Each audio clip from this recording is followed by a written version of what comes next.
Muchos dicen que la escuela no les está enseñando a los chicos a pensar. Yo creo que es mucho peor. Les estamos enseñando a no pensar. Yo soy investigadora en educación y uno de mis pasatiempos es recorrer escuelas y recoger todas las preguntas que aparecen en los pizarrones. Me encantan los pizarrones porque son como una manera de meterme como una espía un ratito a lo que pasa en el aula. Son una gran ventana a lo que está pasando. Yo me dedico a investigar cómo se enseñan las ciencias naturales en las escuelas, desde el jardín de infantes a la universidad, y pensar maneras de mejorar eso. Y en general me encuentro con todas preguntas muy parecidas, todas cortadas por la misma tijera. Les cuento algunas, de paso, vean si se las saben. ¿Qué es una célula? ¿Cuáles son sus partes? Te iban bien, ¿no? ¿Qué es la nutrición? ¿En qué se diferencia de la alimentación? ¿Qué tipos de formas puede tomar la energía? ¿Cuántas capas tiene el planeta Tierra? A ver, con esta los mato. ¿Qué dice la primera ley de Newton? Y esta última, pongo plata, apuesto a que todo el mundo alguna vez la estudió en la escuela y que muy poquitos me la podrían responder hoy. ¿Cuáles son las fases de la mitosis? Horror, ¿no? ¿Qué tienen en común todas estas preguntas? Son preguntas fácticas. Son preguntas que se responden con un dato, con un hecho, con una definición. Son preguntas cuya respuesta busco en un libro, la copio, aunque no la haya entendido del todo, me la olvido mañana, si quiero. ¿Está mal que estén estas preguntas en los pizarrones? Yo no creo que esté mal. De hecho, está bien. Queremos que los chicos salgan de la escuela sabiendo que es una célula, sabiendo que de distintas formas puede adoptar la energía. El problema no es que estas preguntas estén en los pizarrones. El problema es que estas son las únicas preguntas que están en nuestros pizarrones.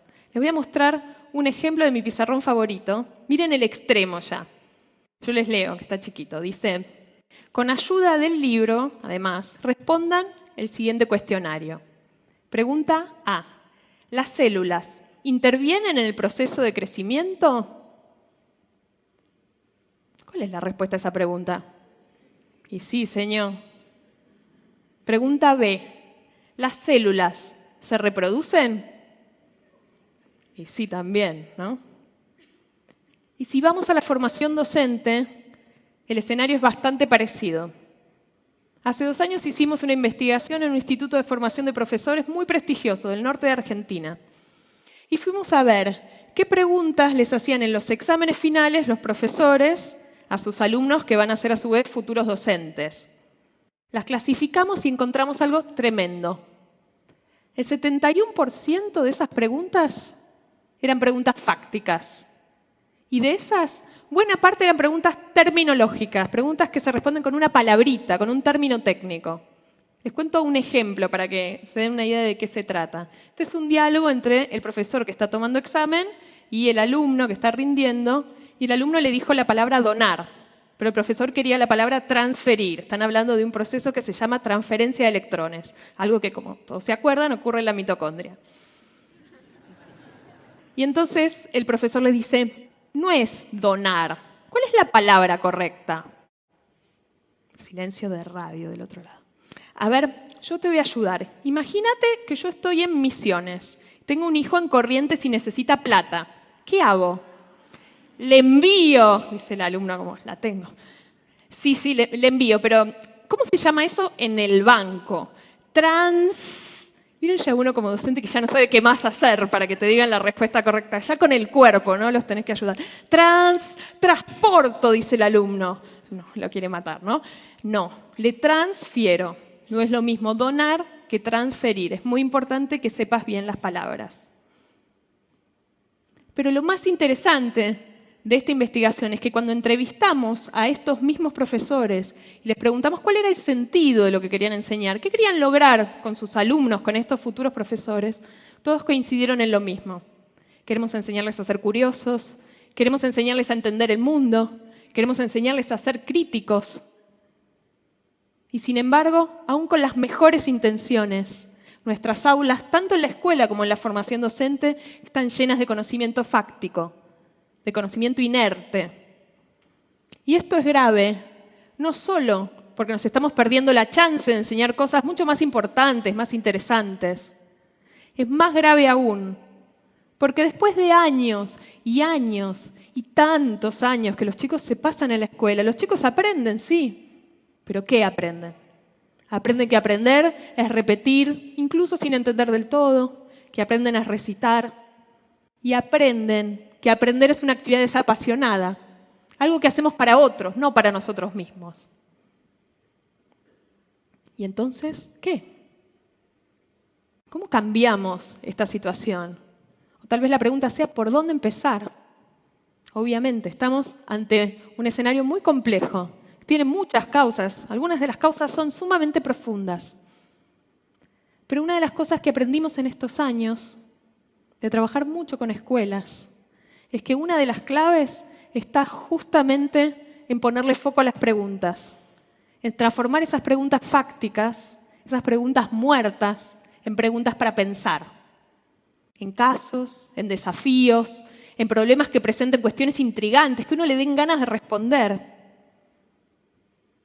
Les voy a contar 2 ejemplos de cómo sería, 2 ejemplos que usamos mucho con las escuelas. El primer ejemplo es una pregunta clásica de la escuela primaria, pregunta fáctica si las hay. ¿Cuáles son las características de los seres vivos? Y ahí todos aprendimos a repetir como loros. Voy a ver si me ayudan. Los seres vivos nacen, crecen, se reproducen y finalmente... Muy bien, todos han ido a la escuela acá, genial. Bien. Esto lo dicen los libros de primer grado. Cuando los chicos son más grandes les decimos medio que lo mismo, solo que agregamos un par de viñetas más. Por ejemplo, los seres vivos tienen células, respiran, responden al medio. Miren cómo sería una pregunta para pensar sobre esta misma idea de que los seres vivos tienen ciertas características en común que los definen. Resulta que ayer estaba cocinando pan en casa. Estaba cocinando y de repente me di cuenta que, me faltaba la levadura. Y me fui al súper a comprar levadura nueva.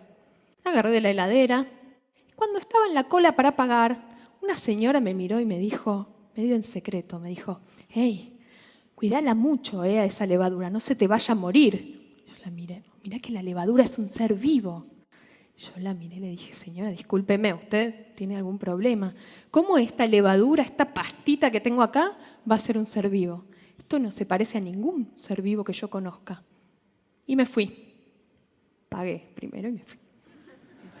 Y mientras iba caminando a casa me quedé pensando, si la señora tuviera razón, ¿cómo podría yo averiguar si esta levadura es o no es un ser vivo?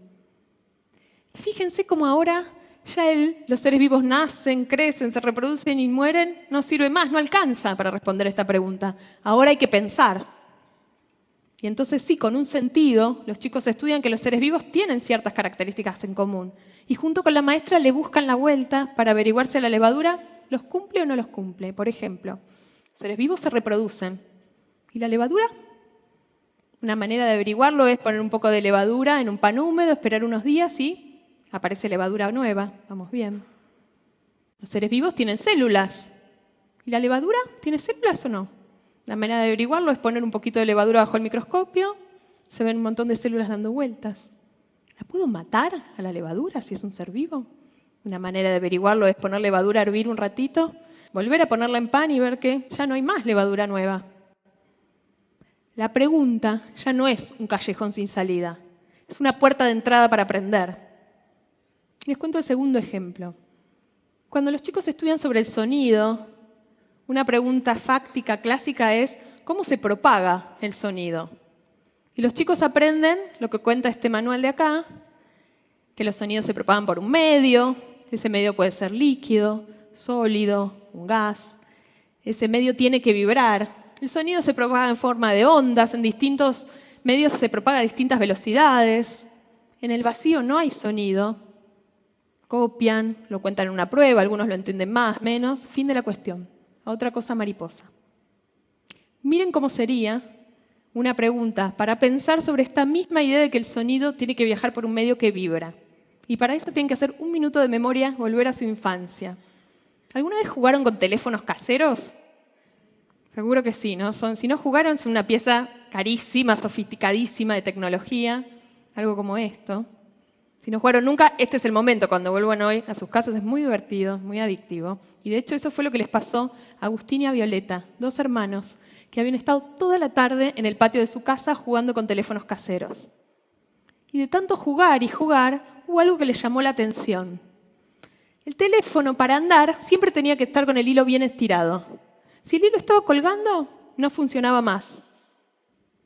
Y se pusieron a discutir. ¿Por qué estaría pasando eso? Y Agustín decía, yo sé, Viole, en realidad lo que pasa es que si el hilo está colgando está flojo, no tiembla, y por eso no llega el sonido. Pero Violeta no estaba para nada de acuerdo. Decía, nada que ver, Agus. Lo que pasa es otra cosa. Cuando el sonido va por el hilo que está flojo, llega abajo, ¡ping!, se cae al piso y no puede volver a subir. Y así se quedaron discutiendo. ¿Cómo podemos hacer para saber quién de los 2 hermanos tiene razón? Y de nuevo, la pregunta abre el camino para aprender y para explorar. Esta pregunta la armé después de trabajar mucho con chicos de primaria, con teléfonos caseros, y siempre pasaba algo parecido a lo que les pasaba a Agustín y Violeta. Muchos de los chicos, les diría, la mitad de la clase, siempre estaban convencidos de que el sonido se caía al piso y no podía volver a subir. Y entonces así, los chicos en grupo se tienen que romper la cabeza para buscar una manera de ver quién de los 2 hermanos tiene razón. Y siempre, alguno de los grupos llega a una solución que es simple pero brillante. Poner el teléfono en posición vertical, parado, con el hilo bien tirante. Hablar desde abajo y escuchar desde arriba. Si Violeta tiene razón y el sonido no puede trepar, ¿qué va a pasar? No se va a escuchar nada. Si en cambio el que tiene razón es Agustín, va a pasar lo contrario, se va a escuchar fenómeno. Lo más lindo de estas preguntas para pensar, creo yo, es que los chicos no solo aprenden ideas, conceptos importantes sobre cómo funciona el sonido, los seres vivos o el tema que fuera. Aprenden capacidades de razonamiento que los van a acompañar toda la vida. Aprenden a debatir, aprenden a resolver problemas junto con otros, aprenden a analizar datos, aprenden a discernir entre distintas explicaciones, aprenden a pensar. Pero esta idea de las preguntas para pensar no es nueva en educación. Sin embargo, estamos lejos, muy lejos de que esto sea una realidad en todas las escuelas. Pero la gran noticia es que cuando eso pasa, los resultados son maravillosos. Y les quiero mostrar unos. Estos son los resultados de un programa que venimos llevando a cabo desde el año 2007. Un programa que se llama Escuelas del Bicentenario, por el que pasaron más de 130 escuelas públicas de la franja más pobre de toda la Argentina. Al principio del programa les tomamos una prueba a los chicos, todas con preguntas para pensar. Les fue horrible. Muy poquitos de los chicos podían responderlas. Después de 4 años de trabajar con cada escuela, con los maestros y los directores, reformulando cada uno de los temas de todo el programa con preguntas para pensar, los resultados fueron diametralmente opuestos, maravillosamente mejores. Ahora sí, casi todos los chicos podían responder estas preguntas. Y lo más lindo es que decían que eran re fáciles. No eran nada fáciles, eran re difíciles. Lo que pasa es que habían estado trabajando así con sus maestros todo el año. Por eso cuando yo miro estos datos, siento que tenemos entre manos una gran oportunidad, pero también un gran deber. Porque lo que nos dicen estos datos es que el cambio es posible. No que es fácil, no es nada fácil. Es difícil, requiere un montón de esfuerzo, requiere estrategia, requiere hacer las cosas bien, pero es posible. Y es posible en escuelas reales, potenciando a los maestros y profesores que tenemos hoy en el sistema educativo. Es posible con los chicos que tenemos hoy en la escuela. Y es posible en tiempos razonables. Nuestras escuelas hoy están enseñando a no pensar. Pero tenemos entre manos la chance y también la urgencia, creo yo, de ayudar a los chicos a reconectarse con el sentido y con el disfrute de su aprendizaje. Llenemos las escuelas de preguntas para pensar. Muchas gracias.